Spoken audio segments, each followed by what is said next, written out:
साथीहरु पहिला र अहिलेको प्रचण्डमा के फरक पाउनुभयो अनि भिडियो हेर्नु होला अनि प्रतिक्रिया दिनु होला है त। राप थियो, ताप थियो, वाइसिएल थियो, सेना थियो, बन्दुक थियो, क्यान्टोनमेन्ट भित्र भए पनि बन्दुकै थियो नि, हामीसँगै थियो नि। म चुनावमा भोट हाल्न जाँदा जनमुक्ति सेनाका दुईटा गाडी अघि पछि राखेर भोट हाल्न जाने त्यो बेलाको प्रचण्ड भनेपछि मान्छेले कस्तो बुझ्थ्यो भन्नुहोस् त। अहिले त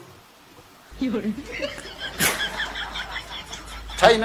बालेन दाजुलाई हर्क दाजुले के भन्नुभयो त भिडियो हेरी प्रतिक्रिया दिनु होला अनि कमेन्ट गर्नु होला है त। कालो चस्मा लायो टक टक टक टक हिँड्यो हैन, यो हो भिजन।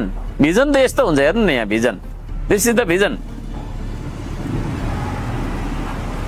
1 रुपैयाँ पनि नगरपालिकाको खर्च नगरी आज बाटो बनाएर आउँदैछु। केपी ओली प्रचण्ड देउवा कालो धनको पार्टनर हुन्, ओम प्रकाश अर्यालजीको भनाई। ल सुन्नु होला अनि प्रतिक्रिया दिनु होला है त। तर मूल नेतृत्व हेर्नुहुन्छ भने त्यो केपी ओली हेर्नुहोस्, देउवा हेर्नुहोस् र प्रचण्ड हेर्नुहोस्, एउटै क्याटेगोरी हो। यिनीहरूको पछाडि को छन्, यिनीहरूको पोलिटिकल इकोनोमी हेर्नुहोस्, यिनीहरूको गुटहरू हेर्नुहोस् हैन, त्यहाँ को छन्, यिनीहरूले कोसँग भेट गर्छन्, यिनीहरू पार्टनर हुन् खासमा। भनेको प्रचण्ड, केपी ओली र शेरबहादुर देउवा यिनीहरू पार्टनरै हुन् नि। ती जो चाहिँ यो कालो धनवालाहरू छन् यिनीहरूको पार्टनर हुन् यिनीहरू।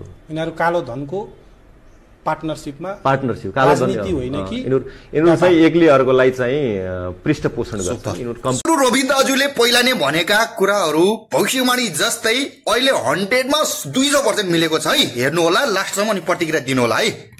मेरो यो भनाई टिकटकतिर भए पनि काटेर सुरक्षित राख्नु होला।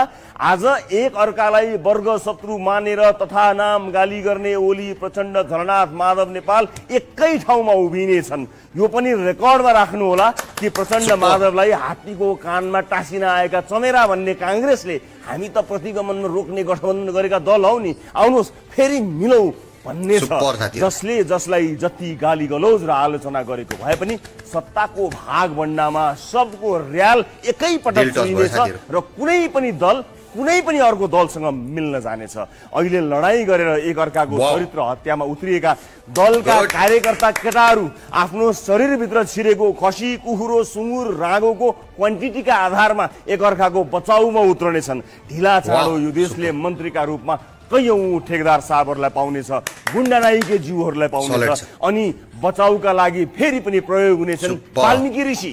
अनि फेरि भनिनेछ वाल्मीकि ऋषि पनि त रत्नाकर डाकु थिए। नयाँ रत्नाकरहरूलाई अग्रिम शुभकामना, राम्रो मन्त्रालय परोस्, शुभकामना।